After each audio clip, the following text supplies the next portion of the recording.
Good morning guys, maaga pa lang ay nakaboto na tayo. Bago mag alas 7 ay nasa presinto na tayo kanina, pero ganun pa man marami ng mga tao at medyo mahaba na yung pila. Pero pagdating naman sa loob ng presinto ay smooth at mabilis yung naging pagboto natin, wala tayong naging problema.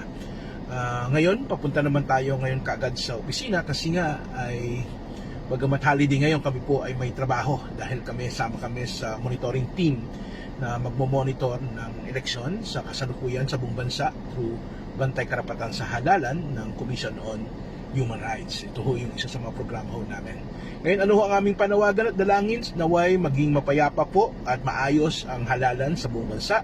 Ikalawa ay pumili po tayo ng tama at tama ang piliin po natin. Tatandaan po natin ang ating pong boto ang magtatakda ng magiging kinabukasan natin. So mahalaga na ang pipiliin ho natin ay mga tamang tao sa posisyon. Alam nila yung kanilang trabaho, may sapat na kakayahan at ang mahalaga, may integridad ho. Ibig sabihin, hindi nasasangkot sa anumang korupsyon, hindi nasasangkot sa anumang pangabuso. So mabuhay po tayong lahat at sama-sama po nating gampanan yung ating tungkulin, pumili ng tama at tama ang piliin po natin. Mabuhay po tayong lahat.